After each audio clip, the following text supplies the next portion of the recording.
Thank you, thank you. Good morning, everyone. This is, I think, one of a few times I see this hall completely packed. I'll try to keep your attention at least until morning break. We have heard quite a bit about opportunities, so on and so forth. I'm actually going to start off with a question. I'm glad we have Nicholas here today, and I have two questions for you. They have been on my mind for a while. 2 months ago, I went to Kazakhstan. I can see the development. I can see the excitement. There are actually quite a number of Korean karaokes there too. But I must confess, I was really quite lost. There weren't that many people from Hong Kong there, and I couldn't access information about what really Belt and Road means for Hong Kong. So that's my first question. Second, we also heard Greater Bay Area today. Frankly, with Greater Bay Area, is it really still worth talking about Belt and Road? It's not what we have rehearsed.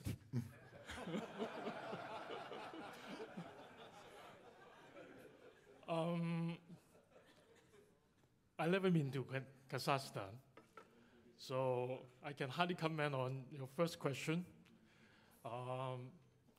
On Greater Bay Area, there are some people saying that better do it rather than talk about it. So again, I'm not going to talk too much about that. But I see the two things together with Hong Kong as actually a trinity. You have to look at it not from a Hong Kong angle. That's why you probably don't see too many Hong Kong people there in Kazakhstan. But you have to look at it from the moon back to the earth to see what is going on in this group. What's going on, which affecting us directly, is the Sino-US trade war, the kind of protectionism, geopolitical riots, some here and some there.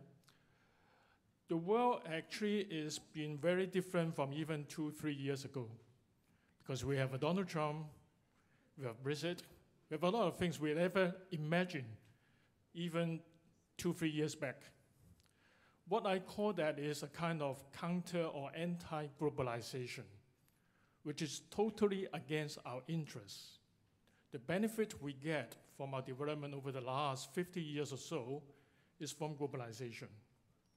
But there are points where we don't globalize well, which result in the kind of financial crisis we have 10 years ago. But to react to that is to improve globalize, but not to go back to deglobalize. That's where the Belt and Road comes from. Most people see the Belt and Road as a China initiative, which is true, but it's not stopped at China. It goes around the world.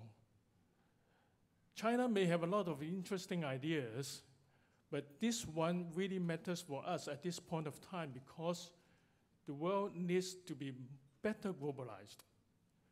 China has their own way of development, and they try to link it with the rest of the world. Kazakhstan is one of those. You may not see too many Hongkies there, but you certainly see many Chinese there. We'd like to see our input in Kazakhstan. I can give you one example we have. I sent my team to Kazakhstan 2 years ago, and my colleague in China, who based in Xi'an and covering Xinjiang, asked to join. And I said that, yes, you two go together. It ends up my team from Hong Kong finished his trip, come back to Hong Kong. My colleague in Xi'an is still applying for visa. We don't need a visa from Hong Kong to Kazakhstan. We have direct flight. My colleague in Xi'an has to fly to somewhere, either Beijing, Shanghai, or Xinjiang before he can land on Kazakhstan. That's where the Hong Kong facilitation. We don't need to be physically there, but we are helping the development and connections. So Belt and Road is important in the sense of globalization or re-globalization, but because it's a China initiative, it needs to be truly internationalized. Internationalization is the key which Hong Kong can help. Hong Kong is the only city in the world where the number of Chamber of Commerce members, American, Europe, Britain, UK,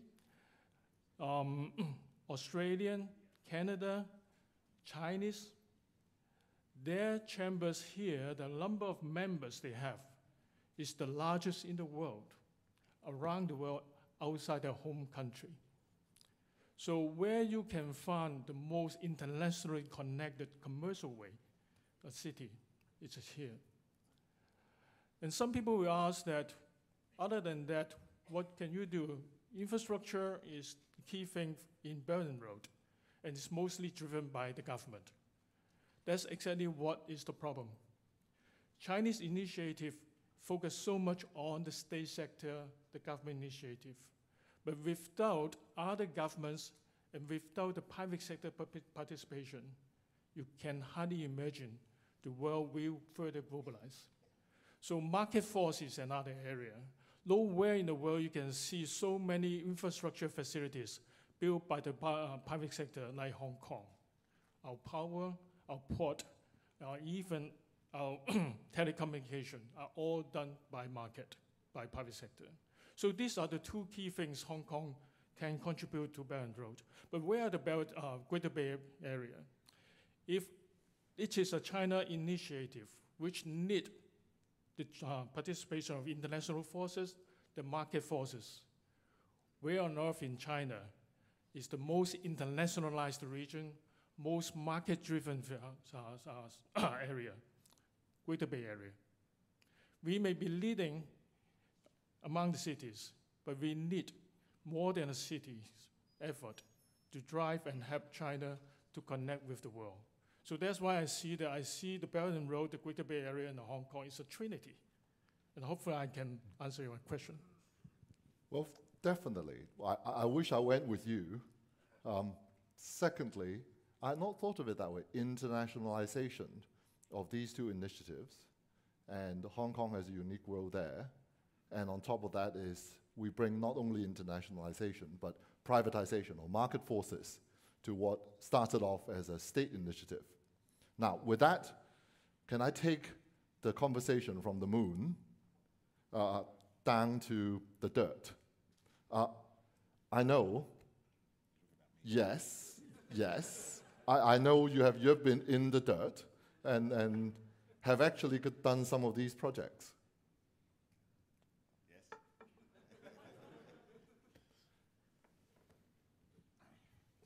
So I'm a banker, and I'm in a group of insurance specialists, so I suppose I'm in the dirt.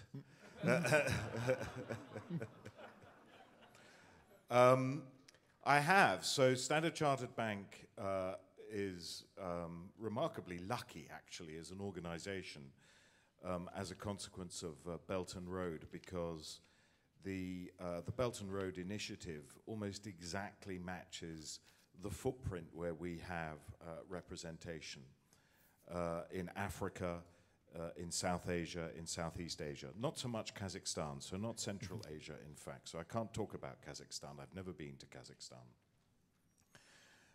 And it is, in a way, for us, it's been a real gift. On the other hand, I also sometimes say that we've been doing it for 150 years. It's just we didn't know it was called Belt and Road until Xi Jinping went to Kazakhstan, in fact, and announced this initiative.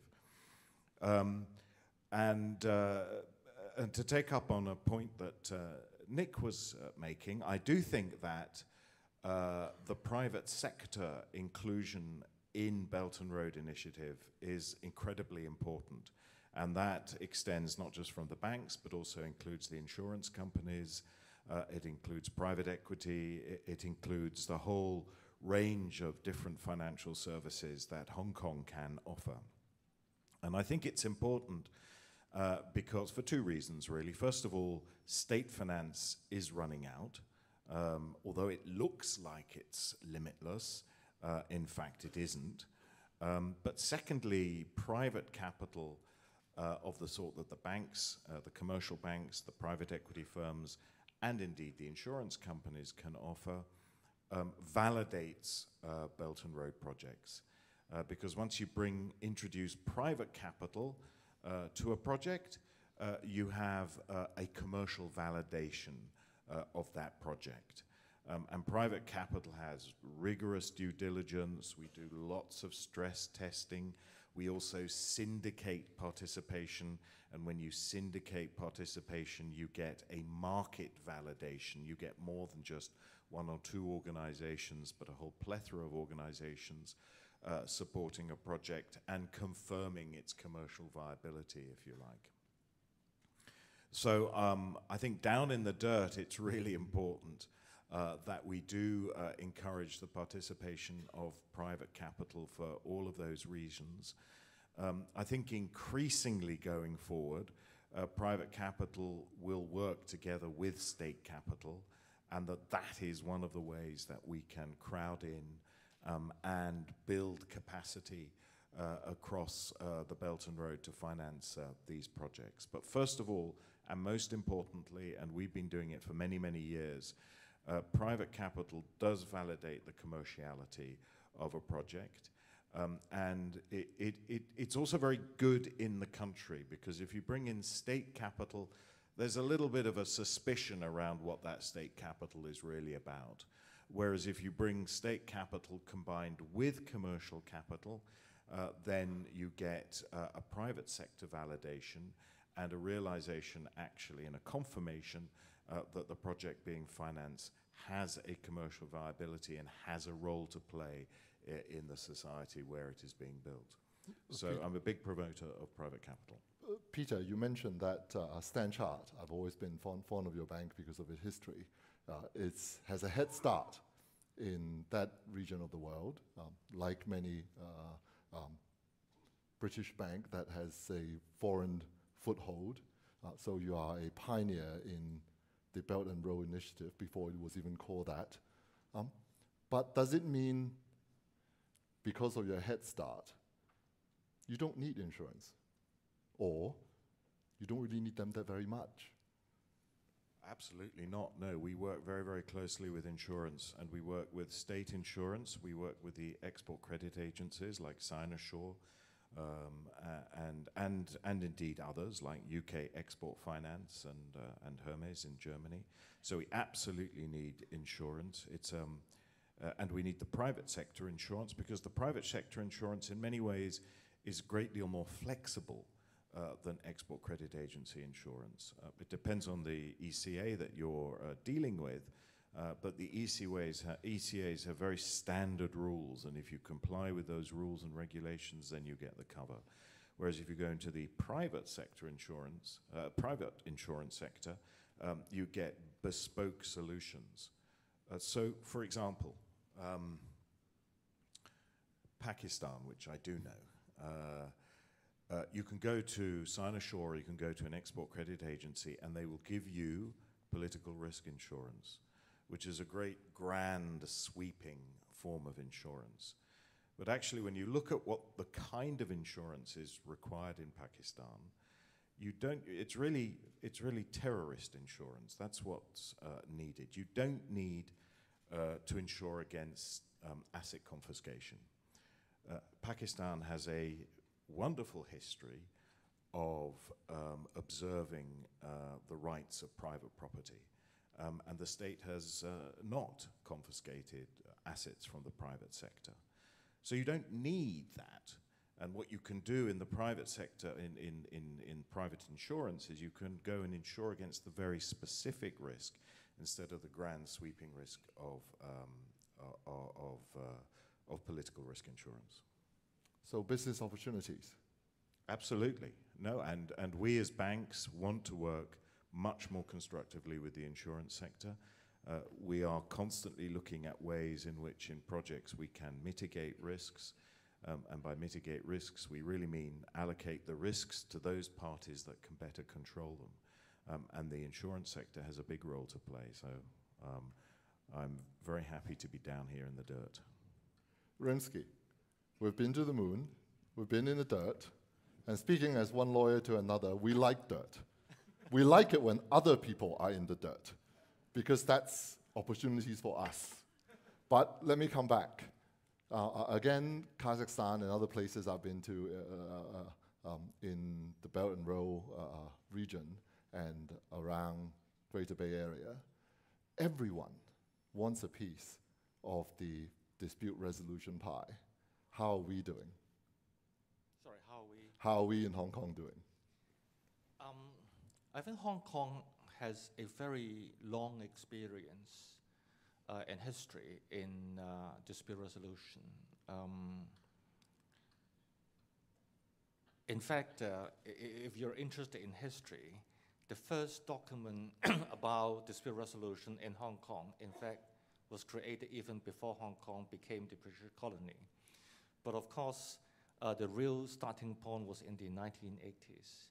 And I think so far Hong Kong has been doing very well in the development and the promotion of dispute resolution, particularly in the context of international arbitration as well as cross-border commercial mediation. In the specific context of the Belt and Road and also the Greater Bay Area, I think a few points can be made. First of all, in relation to the Belt and Road initiative, I think one point that you would notice is, unlike the other traditional form of multilateral cooperation, there is no overarching document for parties along the Belt and Road route to sign. Just to give you a contract, say for instance, if you look at the Trans-Pacific Partnership, the TPP, if you look at the version before America withdrew from TPP, there are clear provisions dealing with dispute resolutions. But in the Belt and Road context, we don't have such overarching document, which means we don't have such overarching or uniform dispute resolution regime. And this, coupled with the divergence in the legal systems of the various countries, as well as the different stage of development of those countries' dispute resolution regime, it is all the more important to identify the legal risk right from the start, to build in every contract in the Belt and Road context a dispute resolution mechanism, whether to de-escalate dispute right from the start and to prevent dispute from emerging, or if you really can't avoid dispute, how to resolve dispute by effective means such as international dispute resolution.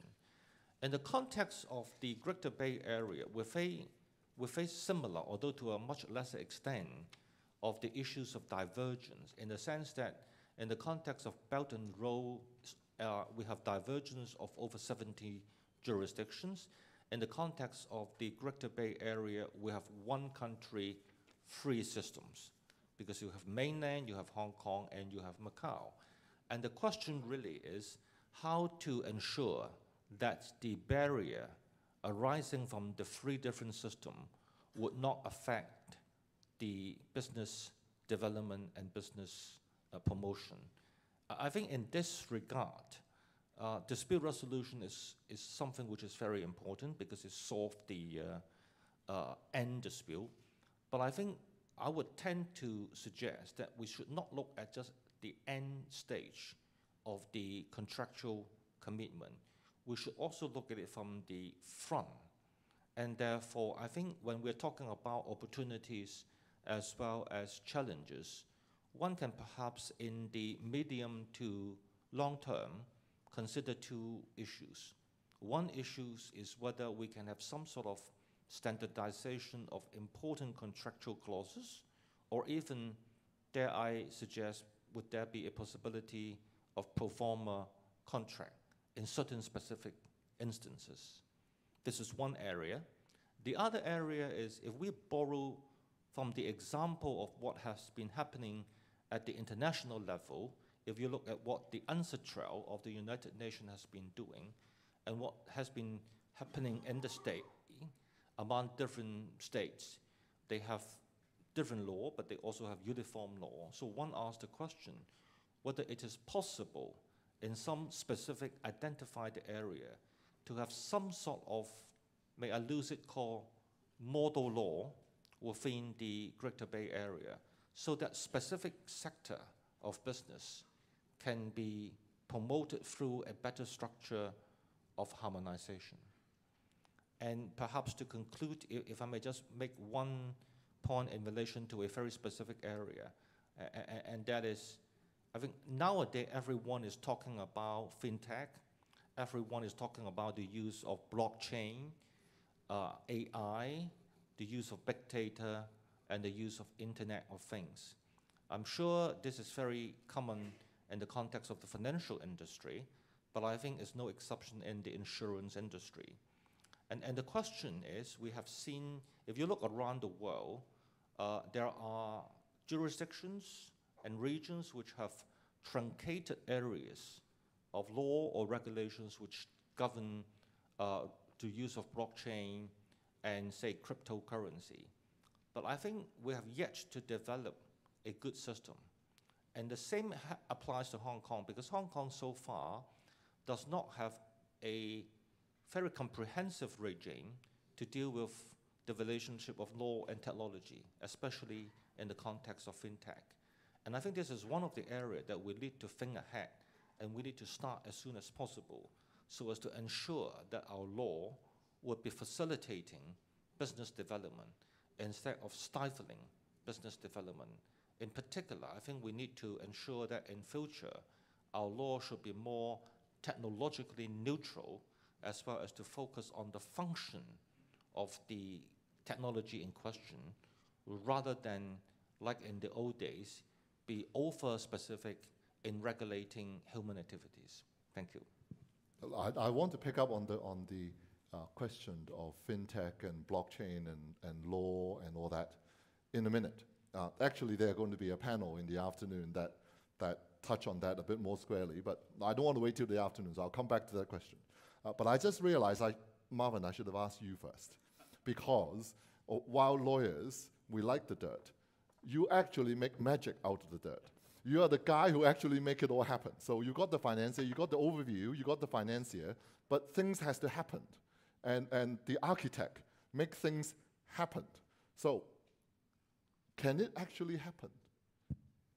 Actually, someone said architects are dreamers, so we are also on the moon. But when we build, we do have to play with the dirt. But actually, to be very honest, when it comes to implementation, I think Belt and Road, all these things are not new to construction services industry. Because if you remember, actually, for the construction industry, we consist of architects, engineers, and surveyors. We have been working in China since the open door policy implemented back in the 80s. So we have been working, designing, and even building in China, in mainland China, for over 30 years, which we are familiar with providing cross-border services and venturing into the unknown territory in the very early days. So all these problems with legal, finance, contractual, or even at times political issues have been a commonplace to our professionals. And at the same time, not just limited to mainland China. Actually, in the 90s, the Hong Kong construction service providers have been already ventured into even Southeast Asia, or even Middle East since. So we have been actually, as a private initiative, working in these areas.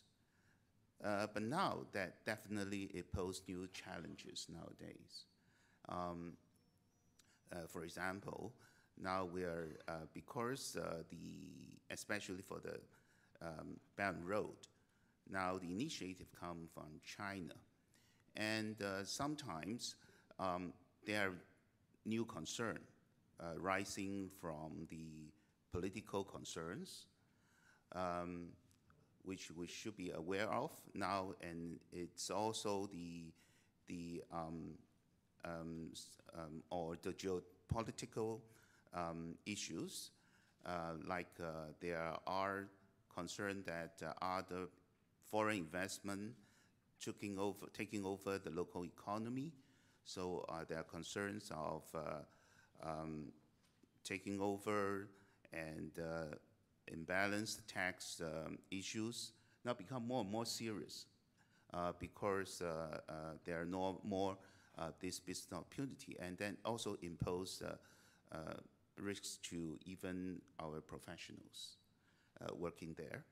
And also, have you seen from the news that sometimes there are social unrest or even kidnapping to the personnel from the foreign engineer? That's also been a concern to the professional, which haven't been an issue in the old days. So all these will impose new challenges. At the same time, there are rising social and environmental concern. So when you're working there, we're starting to look at the well-being of the staff. We have to be aware how to respect the local culture and not to exploit the local resources, had to retain all these environmental means, the green ways of doing all kinds of construction, and even procurement of material. Now there are many more new challenges I see to the construction than the old days. So all these, but we still see opportunities there. We still see the possibility because we Hong Kong still, I believe, still have the edge for construction industry, for the professional, because we still have very good knowledge of the internationally recognized standard and all this experience. We are familiar with common laws, which are quite many implemented in these Southeast Asian countries, and even at times continental laws and Islamic laws, because we have been there since the 90s. So all these has put us in the advantage position in working in the Belt and Road country. Of course, in the Greater Bay Area, we've been familiar with that, the local system. So I still see that despite of all these challenges, I still see great opportunities for professionals. Now I hear from the four panelists several common themes: internationalization of state initiatives, bringing in market forces, working together, and you know what, it's really lovely to be at an insurance conference because nowhere else can I say this so loudly when with so much confidence. We like risks. Risk means opportunities. You know, it's a mantra, people say it in finance, but I think in an insurance industry forum, it's all the more true. And on that note, we are starting to have some really good questions. I compliment the organizer for this. It's actually really very easy to use and is encouraging more questions than one usually sees at these sort of events. The first, we have perhaps a unique panel here of all the panels today. We have panelists who actually do very different things. So this has got to be the first question to be asked. How could the different stakeholders work together? And Peter, can I start with you? Since you did say banks want insurers too. Now, do you want lawyers? Do you want the architects? Other people that you want to work with? Could you give some concrete examples? Yes, I think we need everyone. This is a partnership. It's only going to succeed as a partnership. I think if you launch off by yourself, either as a bank without insurance companies or without choosing the right kind of law that you want to use, Hong Kong law, Hong Kong arbitration, dispute resolution, you know, you need to bring this all together in a package. The right architect, of course. the right research, you know, is this the right market to be working in? Of course, you need all of this because it is slightly uncharted territory that we're all going in. And I think working together will bring greater clarity and greater clarification for all of us. Let me concretize that a bit. What can insurers do for you? You mentioned political risk insurance. You mentioned a subset of political risk insurance. What other things can they do for you?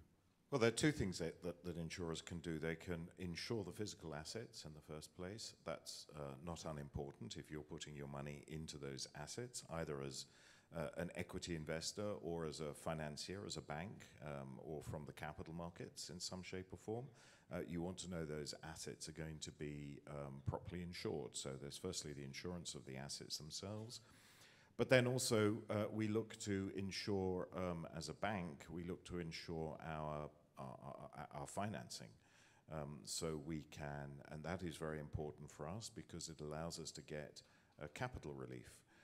So if we're able to insure some or all, not necessarily all, but some of our participation in a financing, then that gives us capital relief. It gives us more capital for us to go and use in other projects, and it brings, therefore, capacity into Belton Road. So insurance, both private sector and public sector, and I don't exclude the ECAs, have a really important role to play in terms of building capacity. And you talk about risk, Laurence. I think that the key to successful project management and project building and project construction is risk allocation. In my experience, project financings fail or they hit a hurdle when you've allocated the wrong risk to the wrong party, or you've misallocated risk. And somebody has been given a risk which they don't understand or they can't manage. So, for example, you shouldn't hand regulatory risk over to the construction companies. They have no control over it. The regulatory risk sits with government, and if you give them that kind of regulatory risk, it will hit a hurdle. They don't know how to manage it. They don't know how to deal with it, and they will stop because they get very concerned about it. Equally, you shouldn't give construction risk to government. They don't have any control over it. The construction risk lies with the EPC contractors, and it's right and fair that they, who are building the project, should have that risk. So, and the insurance companies have a role to play in all of that because you can mitigate some of those risks through the insurance market. So we are all in this together, and we have to work together in partnership, and we have to work together to ensure that the risks that we are managing are the risks that we know how to manage, that we understand and that we know how to manage. You mentioned construction risks. You got Melvin sitting next to you. Melvin, is there something, what will you do with construction risk? And you earlier mentioned not just construction risk, but also personnel risks. Yes.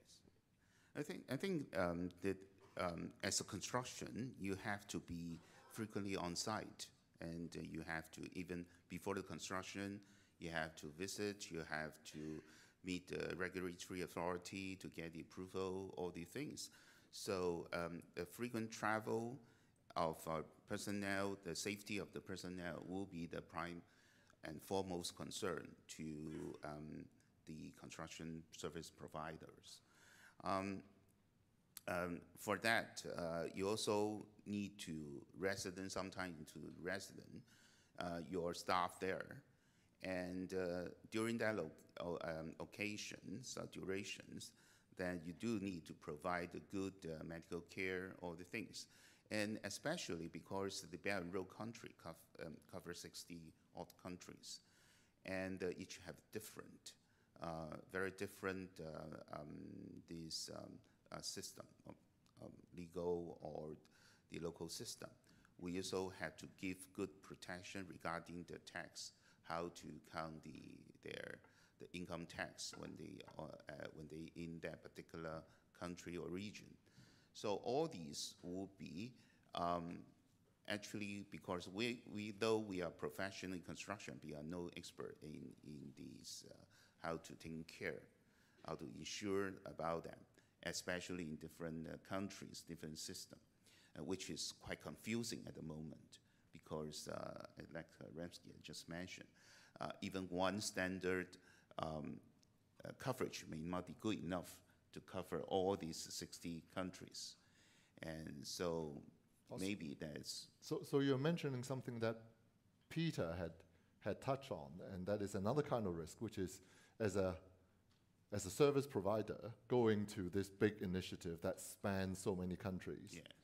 you actually want to just focus on construction and what you're good at, and you want to do that sort of cross-country, 60-country, different hodgepodge mix of risk. You want to lay that off to someone else. Yes, yes or no? Because right now it's very difficult for Hong Kong to really venture into 6 countries, right? And but when the opportunity comes, you do need to have reference on how you can do it, because we have to even when we in the early inception stage, we have to send people there. We have to study to look at the things. So already all these concerns will be really taking place about the safety, right, of the personnel. So we are not, of course, we can choose, but like the early days where we were brought in by the private investor or invited by the Middle East, then the Hong Kong people like to venture, we go. But with 60 odd countries, I mean, we have to be selective because one thing we need the support will be, would that be a good coverage which can readily cover most of this country or all these countries, so that, because nowadays, you know, the staff are also concerned of their safety now. Melvin, you actually touched on something which we have a member of the audience asking. You mentioned sometimes it is difficult for Hong Kong professionals or Hong Kong service providers to cover so much. But a member of the audience pointed out that insurance companies all over China are already covering Belt and Road and Greater Bay Area projects. And in that respect, what does that mean for Hong Kong service providers and Hong Kong insurers? Now, can I ask the guy with the most macro view to take a crack at this question? I assume you mean me. It's always a problem of information here. I know what you want me to lead to, talking about insurance and risk, but honestly, I'm no expert on those areas. My expertise is in information. And my view of the biggest problem of the Belt and Road Greater Bay Area is information. Lack of information or misinformation. You get the information which is not right. Just like what we said, when we say Belt and Road, 60-some countries. Honestly, if you look at the official document from China, from Beijing, wherever, you don't find this number. And if there's anyone which are more relevant or more official, which we check with NDRC and the State Council, there's one website under the NDRC which is supposed to be the more authoritative listing, supposed to be countries under the Belt and Road. It's been growing every day. And now it's more than 80. And we are getting close to 100 soon. So this kind of information issue is probably the biggest barrier and biggest risk to some extent. When you ask what can we do in Hong Kong when so many projects being insured by China already, that's exactly where the opportunities comes. There's a limit how far the Chinese insurers can go. Just like Peter have mentioned, the more they extend themselves, the more risk they take on themselves. The more unlikely they can take on more. And if the number of countries under that Belt and Road is keep on growing, it's very soon you will see a lot of gaps coming through. It's not just area or coverage, but also the type of coverage they can provide, the type of insurance they can provide. So my thought is basically to try to get through the information, try to remove some of the misinformation. Like many people ask me when I go to the States and try to talk about the Belt and Road. A lot of common question they ask is, where's the road?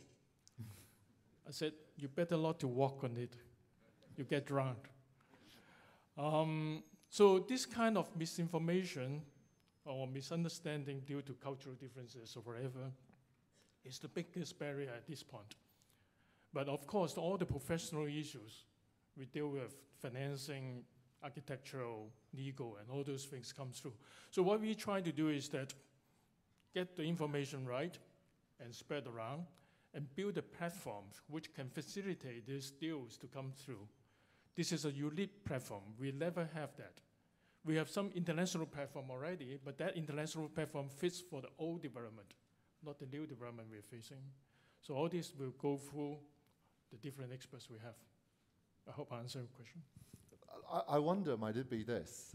You mentioned mainland insurers are obviously very active. They have certain natural links to projects that are sponsored by the whole initiative. But you earlier mentioned internationalization and bringing market forces. And on that note, I remember Peter named a number of names. I don't know those names as well. Various insurers and state insurers and reinsurers. And I got the impression, forgive my ignorance, I got the impression that the private insurers that you have named include the Hong Kong ones, but the state insurers, I think you've named the mainland and the UK. Do you see that as perhaps a divide or a advantage that Hong Kong has, that we have a market advantage, but we obviously lack, by comparison, a state backing advantage, and so we can play that division of labor?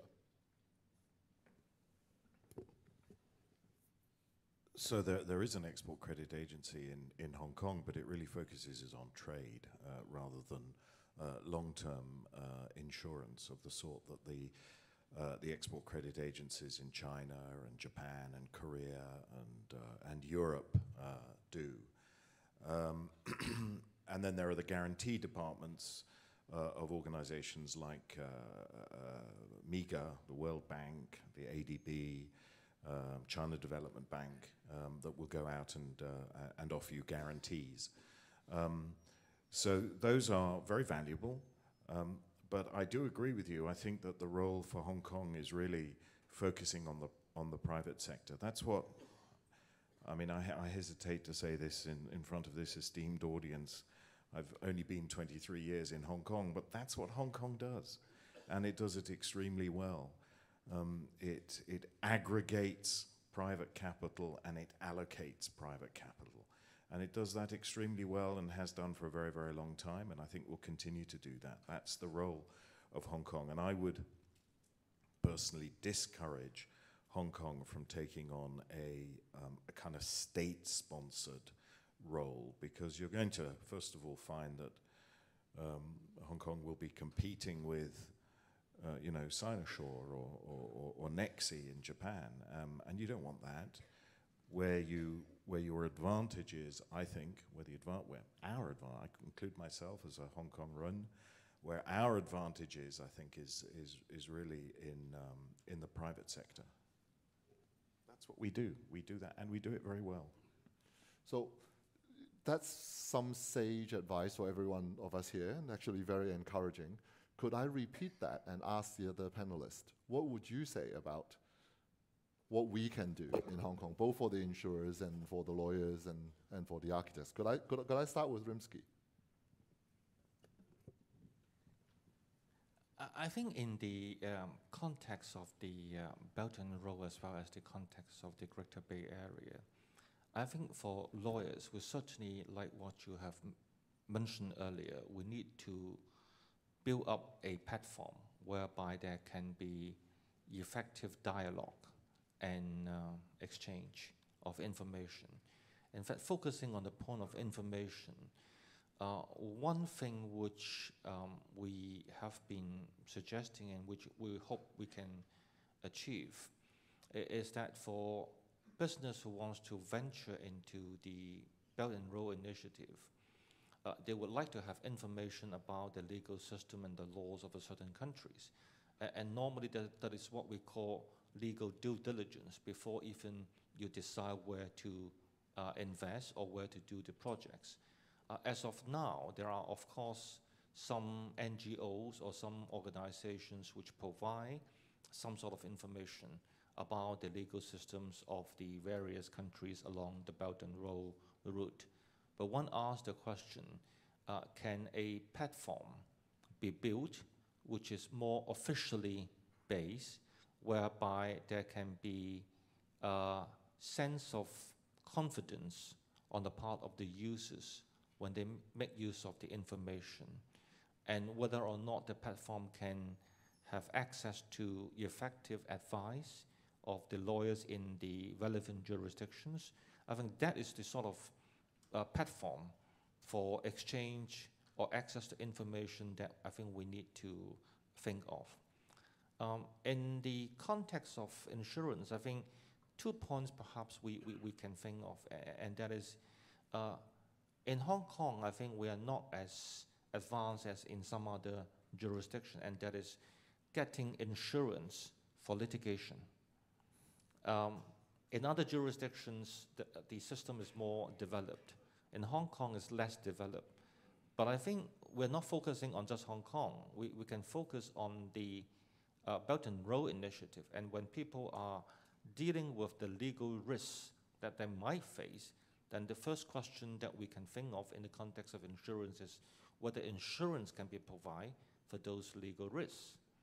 And secondly, when disputes are unavoidable and people have to fight the case through, say, for instance, international arbitration, then another aspect would be whether we can, that may not be exactly insurance, but whether or not we can have more abundant provision of third-party funding for arbitration, so as to allow business to allocate their financial risks when they really have to resort to resolving disputes through arbitration.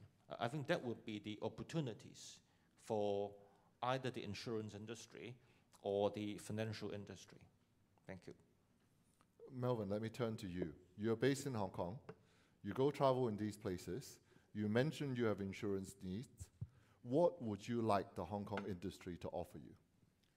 I can't agree more that with Nicholas that right now there is an information gap, because we, as a service provider, we also in a way, as a consumer, we need to know more about the products we have available, without the legal implication, because of the times always being requested to put in the contract, and then if a signing for a cross-border, even international contract, then they may choose the place for arbitrations, and sometimes they choose the way for they want to have it done in their local country, and what will be the risks involved. There are so many of them.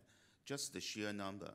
I mentioned that in the old days we do venture into this country, but it's more concentrated. But nowadays it's expanding, and some it's very new to us, and so I think a platform would do.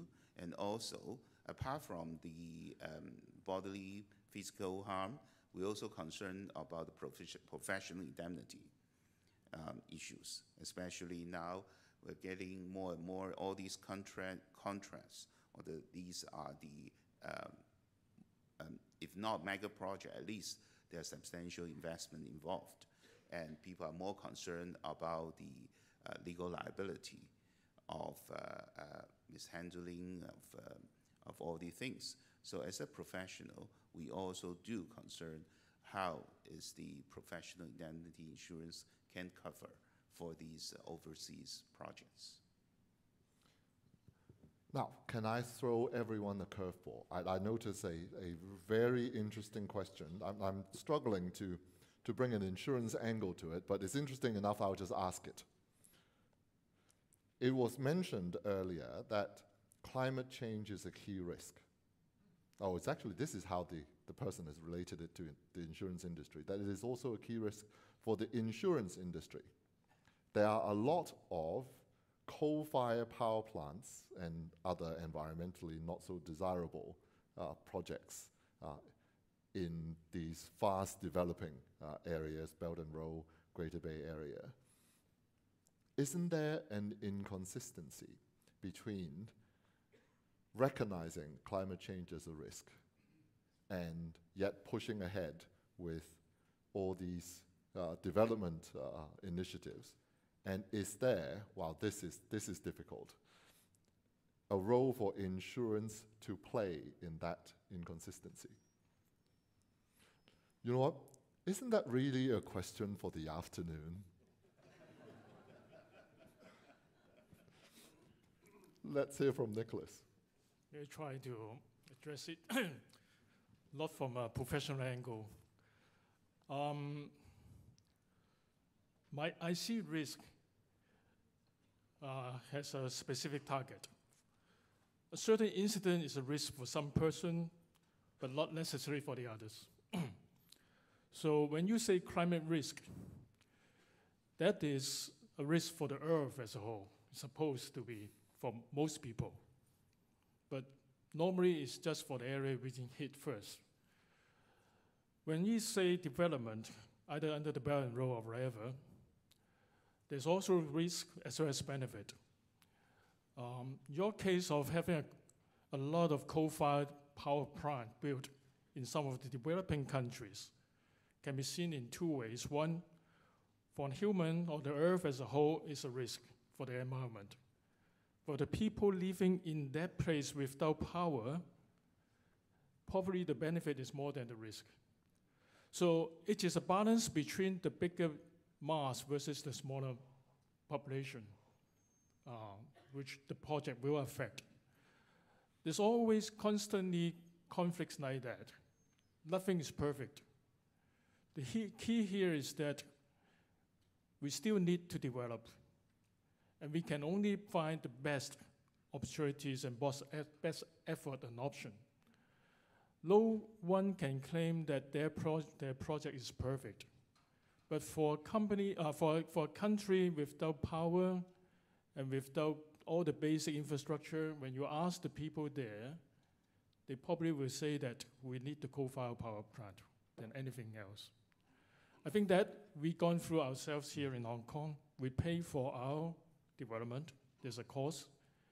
In China, in a much mega scale, to the extent that now people are paying so much for the development, and they know that they have to change the way. So you can't stop the process from happening in other development places. What we can do is that with everybody work together, everyone who have the expertise as well as the resources to chip in, we can make the project better. So that's why I go to the first thing. For this Belt and Road to succeed in the longer run, both in social, economic, political, as well as environmental sense, we need more and more international participation. The more, the better. Nicholas, don't give up the mic. I've got a next question for you, but I'm going to attempt an answer at that difficult question of climate change and so on. And perhaps the answer is not an insurance one. I happened recently to work on a fintech project where carbon credits were going to be turned into crypto assets. And so maybe in that way, there is something which finance as a whole can also help, maybe not resolve the conflict or tie them together, but at least blunt some of the force of that conflict, which, as Nicholas says, is one, inevitable, and two, it really is would be too presumptuous for all of us to say there is a cost to the world and therefore stop what is a very good thing for the particular locality. But anyway, I said I'll come back to fintech later. Nicholas, don't give up your mic, because we have a question which I'm really glad the member of the audience asked it, because I'm sure it is on many people's mind. And the question, I'm sure, Nicholas, you can guess already. Many people have asked you, I have asked you myself more than once.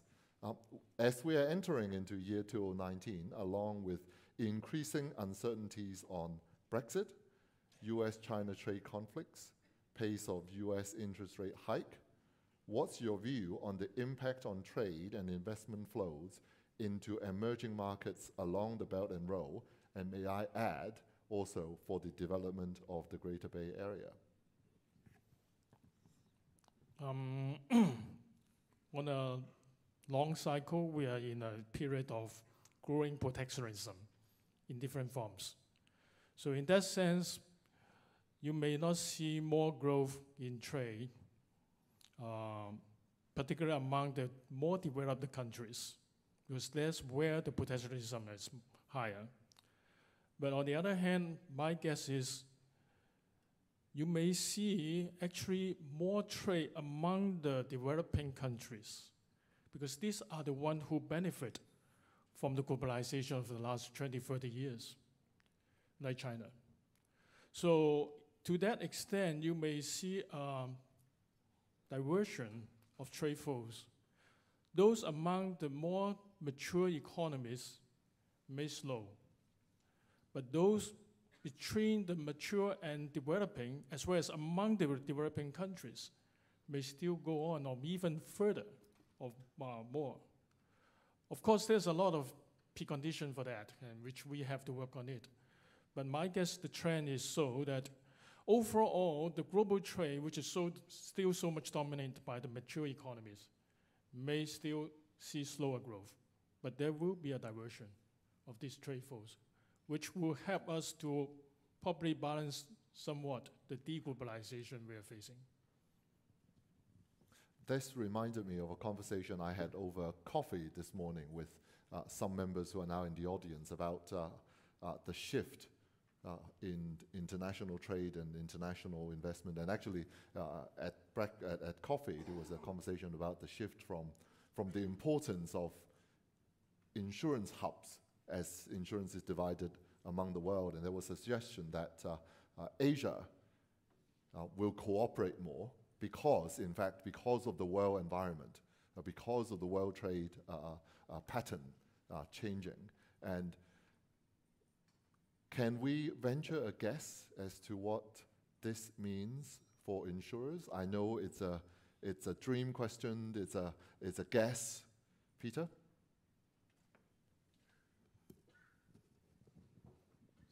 So I concur. I do think that one of the outcomes of these global trade tensions will be maybe greater regionalization rather than globalization, and we will see more trade, more interregional trade rather than more global trade. The role for insurance, I suspect, in there is going to be to better understand, some of the country risks in some of these more developing markets, to be able to offer insurance product around that. I think the only thing I would say is that, I can talk from the perspective of a bank, we are actually beginning to see a little bit of this already. We are, without being specific, I can tell you that we are looking at transactions involving China and Japan, for example. These are big equipment supply transactions where insurance is coming from Japan to insure the lending that is going into China in order to purchase equipment back in Japan. I honestly think that we haven't seen a great deal of that in the past, but I think it demonstrates a shift, if you like, in the supply chains. In the past, I think those sort of supply chains would have focused more on, frankly, the US, but now where other countries can offer the same kind of equipment, then I think the supply chains are going to shift in that direction. And we're beginning to see that. I can see that from our client base and from our client activity. I see the time. I'm going to suggest that we come to a close because we have thrown up more questions and more asks than we have given answers. And I thank the panelists for that because I didn't say it at the very beginning. I was tasked to generate these asks because the thought is we are at an insurance conference, and it was deliberate that the first panel are from non-insurance people because we are the buyers and users of insurance. And so please, I hope I have managed to highlight some of the things that maybe not necessarily sage advice for the industry, but definitely important ask of us as users and partners of insurance company would like to see developed in the industry. I think we have covered most of the questions. I want to thank the panels. I also want to thank some wonderful questions from members of the audience. And with those asks and suggestions and ideas for potential insurance opportunities, could I suggest that we hand over and not lose those ideas to the following panels, which will be staffed and populated by real insurance experts. And they perhaps can answer some of the questions which, for example, Marvin has suggested, which is, tell me, I've got problems when I go into these countries. I would like insurance coverage, and please tell me what products are available and what solutions can be provided. So thank you very much, and thank you very much to the panelists. Thank you.